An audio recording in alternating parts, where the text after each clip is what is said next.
welcome to another edition of In the Loop. My name is Peter McGinn. I'm the Assistant Superintendent for the Wilmington Public Schools. In the Loop is a show designed to make the people of Wilmington aware of some of the wonderful programs occurring in their public schools. In this edition, we'll learn about the business department at Wilmington High School. You'll meet and hear from some of the department's teachers and students. There's a lot going on these days, so let's get started. Our first panel includes teachers Krista Anderson, Russ Carroll, and Tom Strawn. Welcome. Thank you. I'd like to start by perhaps addressing a personal question that I have that I think perhaps others have as well. And I'd like to address the myth that if your post-high school plans, if a student's post-high school plans include college, there's no reason to take a business course in high school.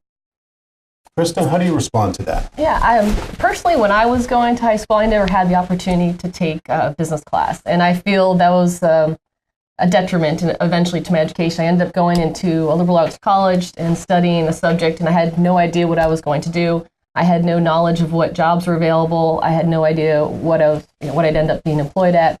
I lucked into a marketing job. And when I go, and eventually I ended up getting my master's in business.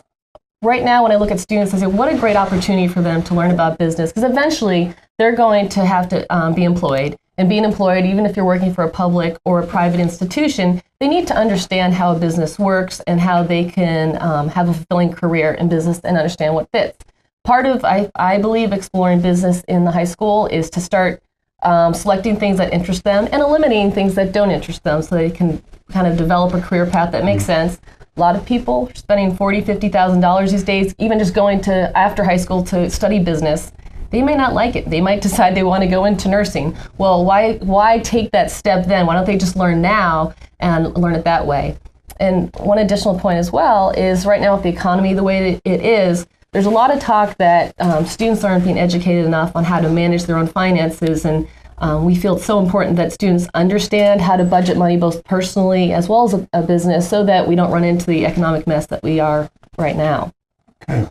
And if I could just echo kind of what Krista said, I kind of try to start many of my business classes with maybe you're not going to be going to a business school, but if you're thinking about becoming a doctor or a lawyer or even a teacher or whatever your profession is going to be, at some point you're going to have to learn to either know about personal finance and or corporate finance. A doctor needs to know how to run his practice. A lawyer needs how to run his practice. Whatever it might be, there is an aspect of whatever your career is going to be, personally and corporate-wise, to have an understanding of finance, accounting, marketing, how the business model works in general. So I think that we all try to educate our students on that. Maybe you're going to go to school and have a liberal arts degree, but how are you going to manage either personally or corporate from there? Okay. Makes sense. One thing before we get into the specifics of what's going on at the high school and the exciting programs there, it's perhaps important for our audience to know that all of you have come to teaching as a second career, that in fact, you started out in business. Is that true? Yeah, it is. As I had mentioned, I had most recently finished a little over 11 years at Fidelity Investments, where I was working with a lot of talent management and leadership development, and prior to that with some other organizations, Hewlett-Packard, Bausch & Lomb, doing the same type of work along leadership development, working with managers and directors and young professionals who also were trying to sort it out. So I think the real advantage of that for me is, for instance, if we're having an accounting class early in the morning with freshmen and seniors, and we're talking about debits and credits, we don't just talk about debits and credits. We talk about how do you apply that to making informed decisions, which businesses such as where I've come from have to make day in and day out, and how accounting per se has no value unless we can provide the information to make informed and effective decisions. And so when you can give examples to the students as to why am I working so hard and doing debits and credits and some of these working papers, it's a very powerful motivator for them in terms of what's the value for it. Krista, how about your experience? I had 13 years of sales and marketing experience before coming to teach. And I specifically teach marketing and entrepreneurship. And I find while I'm doing that, I'm constantly pulling up examples. It's so important for students to see how this applies to real world. And in addition to that, when I give assignments out, you learn the material, but then I move that into, okay, let's apply this information. Let's try to see if we can analyze information and apply it. I use things that are similar to projects that I worked on in the business world, because I know what skills you need to do, and I will try to work with those students to acquire those same skills that I needed to kind of learn on my own when I was out in the business world before I had my business education. Great. Russ? Well, I think as you can see, some of us have had more business experience than others, Tom. But we all bring a diverse background in terms of the business world. And one of the things that, to echo and maybe to say a few things differently, I think that we can bring to the table to students, how do you manage a career? What are the different aspects in terms of your career life cycle as opposed to the product life cycle that you're going to go through? What do you need to be aware of in managing now, through college, for your first job, your second job, etc. So I think that we bring kind of an experience of the pitfalls that you can run into, the opportunities that you can run into, how maybe you need a mentor in the business community, what to look for in terms of the overall career path. So I think that having that real life experience outside of the classroom for 10 plus years, 20 plus years, whatever that might be, having business degrees and master's degrees in business, all of us having done different things from finance to marketing to accounting, human resources, we're able to bring real life experiences, once again, whatever career path they choose, whether it be a technical career, a business career, or any kind of professional, or if they even decide not to go to college. We've had a number of students who have started their own landscaping business or the small type of businesses, and we're able to point them in the right direction just in terms of identifying cash flow and how to get a business loan and things of that nature. So bringing an educational experience as well as a real life experience in the business world, I think, is a real plus for our department. One of the things that I recognize after observing your department and listening and hearing about a lot of the exciting activities that are going on there, and then coupling that with what the three of you just shared, I think is a great benefit to the town of Wilmington and the students who are at Wilmington High School, because I think one of the buzzwords in education now is how do we authenticate learning. And I think certainly the three of you bring that to the classroom. It's not a matter of youngsters, and we'll hear more about the projects and things that further authenticate learning. But I think the fact that you have a frame of reference that's in the real world and is real is a great benefit to what we do. Tom, how about your perspective on the benefit? Krista mentioned a little bit of it at the beginning. But your take on what the benefit is of taking business classes in high school. Why not wait till college? Well, certainly if you're going on to college, as we all know, it's a major commitment in terms of your time and money, your family support, and probably one of the most significant decisions that you're going to make. And I think by offering prior to college the business courses that we do at Wilmington, it gives the students an exposure to help them in their decision making of what is available at college. And I found it very interesting in my first year that you can have students who are freshmen, sophomores, or juniors who, after we expose them to Intro to Business, for instance, and Krista's course is some of what Russ does about what does an individual proprietorship look like as a business? What does a partnership look like as a business? And then what about signing up to corporate America? That we have seen, and I have seen evidence that some of these students already start to look at that, and you can see where their interest level starts to peak. And that means that they will be better focused in terms of what is it that they want to take when they get to college to enable them to perhaps achieve a goal that they're already starting to develop, that they want to start a partnership, a small business. So that's a critical component. A second one, which I think certainly has to be highlighted, is there's no doubt in my mind, I don't think in Russ or Krista's mind too, that if these students have taken some of our business courses, whether it's in marketing, entrepreneurship, business law, accounting, that they are clearly going to be up the performance curve when they arrive at the campus versus someone who's for the first time taking one of these intro to business courses, these students will come in already oriented, already having that foundation, which is just going to hopefully increase the probability of success. Right, right. So a far wiser consumer of their choices in college. Exactly. Why am I here? Why am I taking these and courses? do I want to be here? Exactly. Exactly.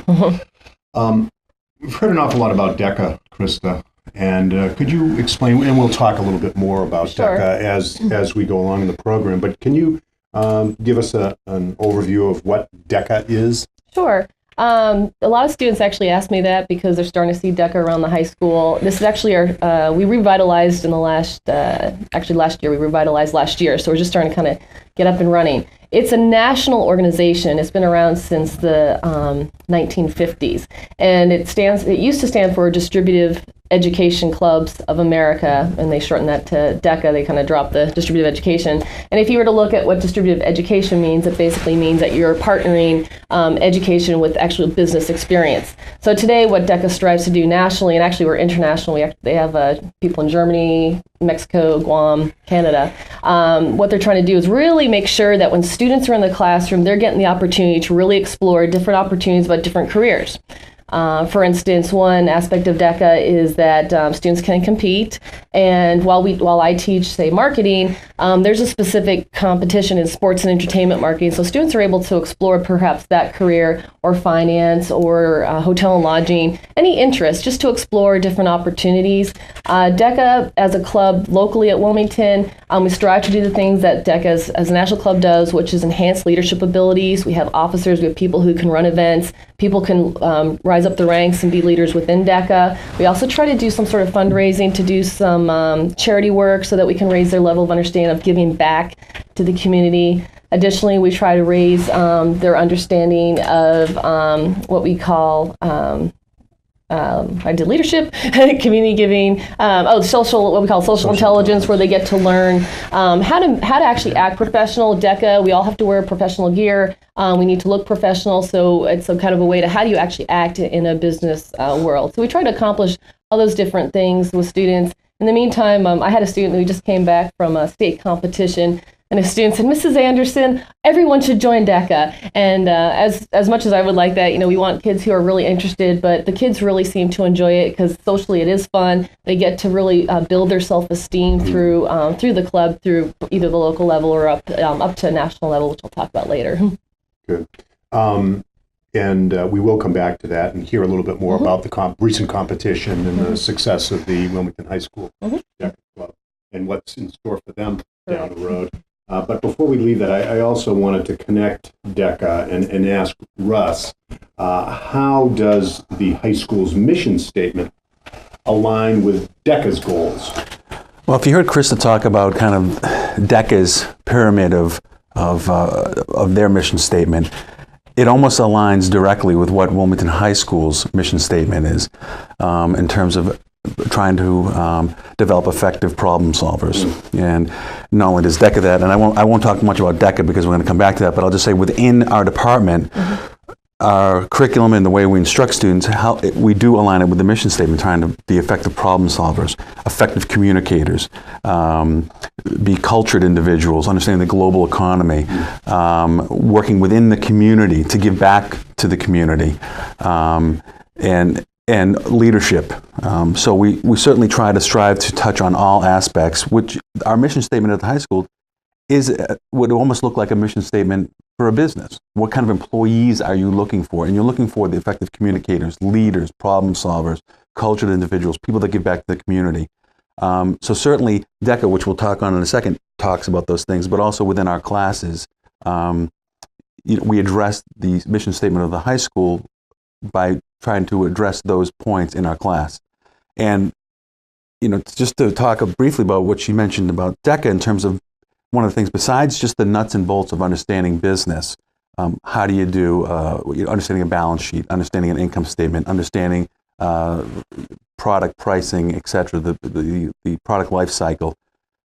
What DECA and we also try to do in the business department is how do we have students act like business adults, understanding that all of us maybe understand that even more importantly, what you know in business, it's how people perceive you, and how you conduct yourself as a professional, how you contribute to a team effort. So DECA does that as well, but also within our department, we're not only teaching the nuts and bolts of how do you understand the business life cycle and business in general and the way companies operate and finance operates, but how do you effectively manage yourself to conduct yourself in a professional manner to become the best employee or most marketable employee that you can be. One of the things that struck me when I was interviewed for a teaching position at Wilmington was that when I looked at DECA, which I was familiar with from some other experiences, looked at the mission statement and the values for the school, the line of sight between those, as you just pointed out, Russ, and competency models that are commonly found in businesses today in terms of successful managers and so is very, very consistent across the board. So there's really great integration in that. And to also echo Russ's point about the making it like a business environment where we conduct class, we try to establish that, as Russ pointed out, because we increase the awareness of the students that even something as simple as talking while somebody else is talking, presenting, to point out if this was a business meeting and describing a business meeting in a business. Why talking when somebody else would be presenting? What is the impact of that in terms of the meeting's effectiveness and how you would be perceived by others on the team? So we always try to ground it when we do the teaching, that we're not just walking into a classroom, we're moving into a business type of environment that's being conducted within a classroom.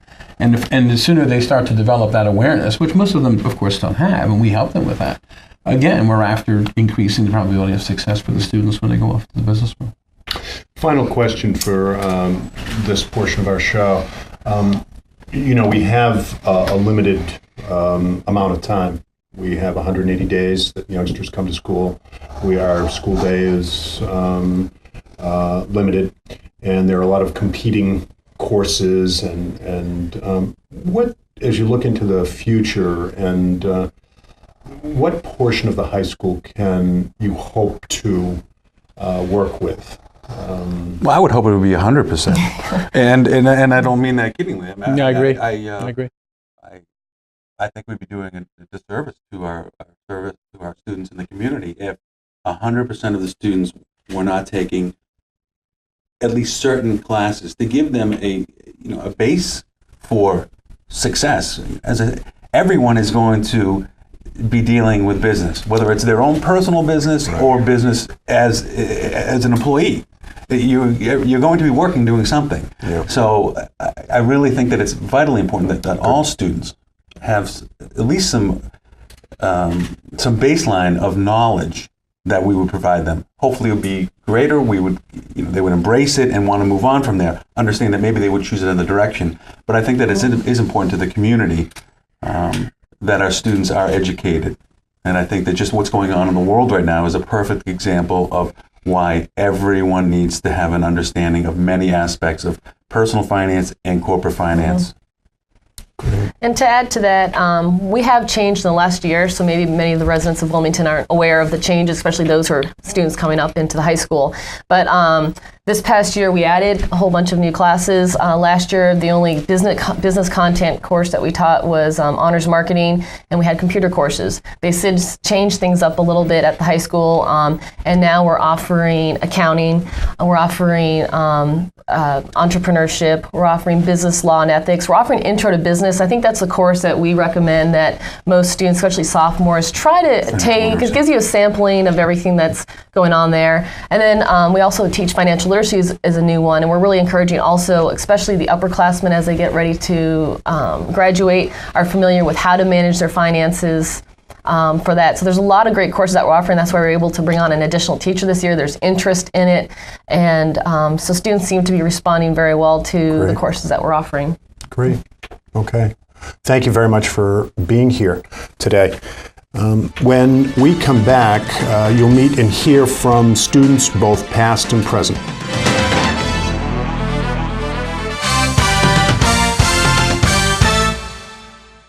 Yo, what's up, baby? Wanna learn some history? Check it out, check it out. Your GED right here, guaranteed, man. Come on, check it out. Hey, how you doing? Educational videos, top quality, right here. I got live learning, beautiful books inside. The National Center for Family Literacy. Yo, I got your arithmetic right here. Because you can't get your GED on the street. Call 1-877-FAMLIT1 for free learning programs like GED and family computer classes. Who needs a high school diploma, huh? The National Center for Family Literacy. The first step to a better life. Welcome back to this segment of In the Loop. In the first segment today, we talked about DECA. Krista Anderson, business department teacher at the high school, explained about the DECA Club at the high school.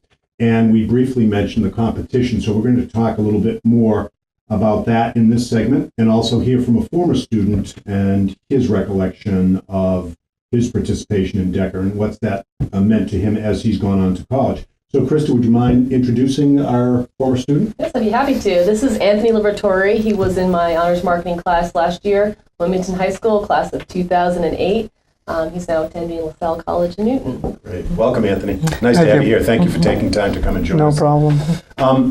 Anthony, you're a college student now, and I'm interested in your perceptions of what DECA meant to you when you were at Wilmington High School, and then also, as you look back, what did you gain from your experience in DECA? Well, DECA at first, I didn't know what to expect. I started, I took the business class, and I said, well, I'll take DECA too. It looks like it would be a good complement to the class. And it really was. Taking that class, you got to take what you learned in the classroom from a book, and apply what you learned to the outside world. And that's really what makes DECA so special. Is really just is all hands-on, and just it gains experience that you just don't gain in the regular classroom. That's really what I got from it. Right. And And how about now as a college student? Any specific pieces that you recall that you think are helping you as a student that's now left the high school? Definitely. The way I feel is when you're in high school, if you can gain any experience, like I said, in the real world, you're already a step ahead when you get to college. Okay, it's not really expected in college that you gain so much experience. But the college I go to, LaSalle College, has the policy of connected learning. And that's really what we learned, taking what you learn and applying it to the outside world. I learned so much of that in high school, and I just took what I learned in high school right to the classroom, and I felt a step ahead of so many things that we'd already learned. I could do it really well. Great. So it was good. Great.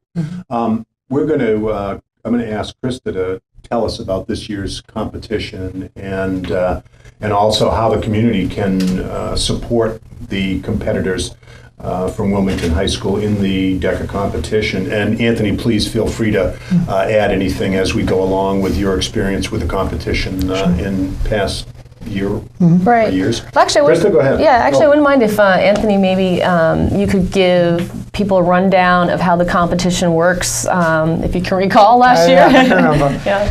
So when it first started, we got like a huge packet full of all different categories we could use for our competition.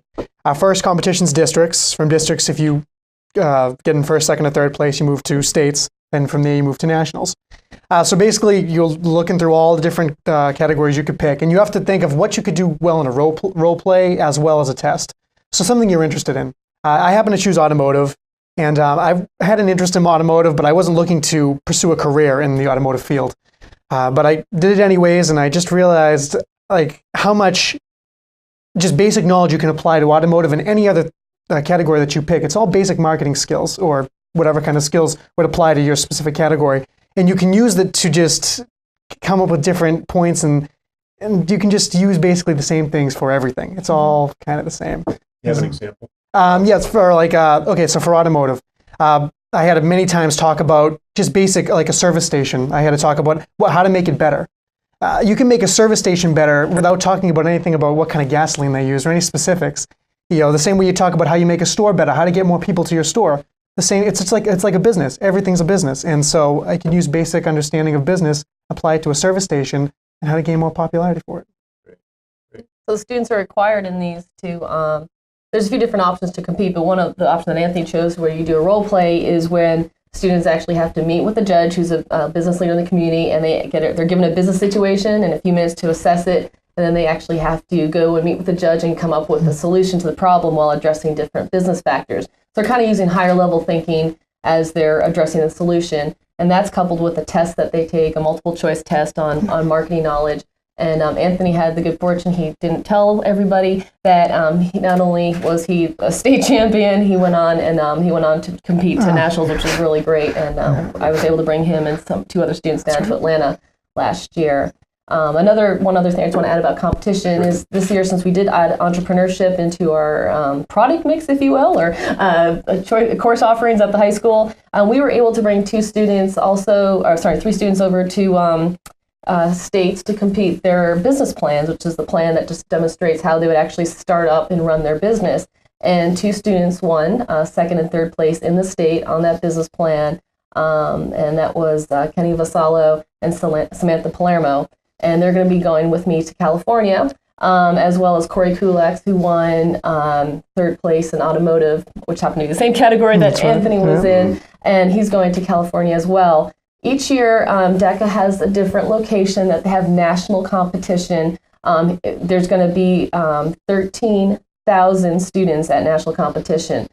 Each student's going to be competing in their category against the 150 best students in the country, again, from all over the U.S., plus Germany, Canada, Mexico, Guam, Puerto Rico. And it's a really amazing event. The first night that they're there, the students get to meet students from all over and trade pins with them, and get to then compete and do different leadership academies and workshops. It's a big expense to undertake this. We've been fundraising all year. Most of my funds have gone to try to send the 28 students that we did to go to state competition. So we're trying now to try to get some additional funds for our students so that we can actually send these well-deserved winners to go to California. We're going on a shoestring budget, but we do have a target goal of trying to raise $2,000. And if there's anyone out there who would like to make a donation to Wilmington High School students, any amount, we would love to have that. And that could be just sent to my attention, Krista Anderson at the high school. We'll also, at the end of our show, we'll include your email address if someone would like to communicate their interest of support to you, and perhaps offer any other means of help that they can. So, well, I'd like to thank you very much, Anthony, for taking time out of your busy college schedule to be with us, and it was great to hear about your successes and also how the high school experience really helped you at LaSalle. Thanks for having me. Thank you very much. Thank you. It's a pleasure. When we return, we'll talk about some of the other very exciting initiatives involving the staff and students at the business department at Wilmington High School.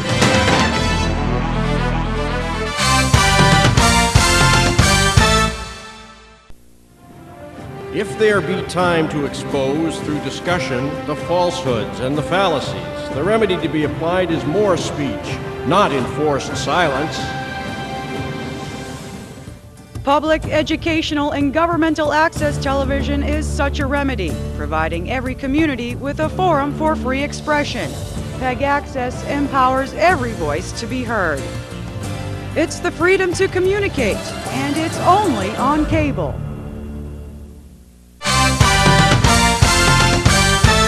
Welcome back to this segment of In the Loop, where we're talking with Krista Anderson, faculty member in the business department at the high school. And Krista, we have two other students from the DECA Club, I believe. Would you introduce them to our audience, please? Yeah, they're both seniors this year at Wilmington High School, and Dean Moran, he's the second year as a DECA Club member, so ask him to join, and Val Crampton, who's her first year in DECA, but her first chance to really join DECA this year, unlike future years when students can now join as a freshman since we have more courses that we offer.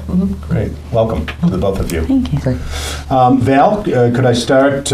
One of the things that perhaps has been well publicized in the community is the DECA's involvement with marketing plan, would we say? Yeah. Tell us about that. Well, it was an assignment that Ms. Anderson gave us in class, and we were separated into groups where we were given, this is actually the item, the bracelet. It was made by special needs children and adults at CMARC, along with Dave Palazzo. And he came to our class and presented our bracelet that they made for Wilmington with blue and white glass beads and a little paw representing the Wildcat. And we all were separated into groups, and we had to figure out a way to implement our product and find our target market and figure out a way that we would want to sell it, and like the wrapping, and also when we'd want to sell it. So my group chose to sell them at a football game, and we set up a table, very eye-catching display to get people to come over, with a big poster explaining the product that we were selling. And we were thinking the target market would be children, girls mostly, because this isn't really a manly piece of jewelry. But actually some boys bought it for their mother for Christmas gifts. And we packaged them into little see-through bags with a blue and white ribbon to tie them up to make them look good. And it was very successful. Our goal was to sell 40. We sold like 24, 25 of them. And I also helped out my friend in another group. We went to the soccer field on a Saturday morning, so that was pretty successful too. But it was a really good learning experience to be able to sell a product and promote it, and it was for a good cause, so we got to explain the cause for that too. So it was really, really fun. Yeah, it strikes me that this is really a great example of a win-win situation where you were selling the product and learning about marketing or developing a marketing plan, but then also helping out CMARC. CMARC stands for well, they don't stand for anything, but they're basically adults who are disabled, mentally disabled. Mm-hmm. Okay, so this organization really had a reason to continue their production of the bracelets. Yeah, and they need to, because they're one of those organizations that he came to us and said businesses used to employ them to do things like collating, stapling, mailings, just putting things together in bags, but business had dropped down and he was trying to find a way to employ them. Gotcha. They started making the bracelets. So he thought it was a great way. He actually was piloting with us the concept of fundraising where he wins, we win for that. And I have to thank the Wilmington Education Foundation for helping us with that. They actually helped get us going on that. They actually put the upfront cost for it and we split the profits with them. So I wanted to thank them for their support on that. Wonderful. And Dean, another exciting project recently joined DECA and the UMass Lowell hockey team. Tell us about that. Yeah, well, we went and we helped out UMass Lowell, work their hockey game, and we got to learn, how to basically run a hockey game, for us that are interested in, a sports management career in the future.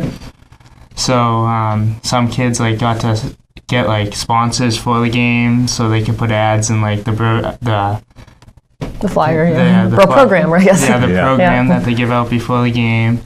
And other kids sold tickets so they could get used to the selling aspect of the game. And we got to learn the responsibilities of jobs, because we got some people sold the programs at the beginning of the game. Other people worked the music and were the DJ for the game.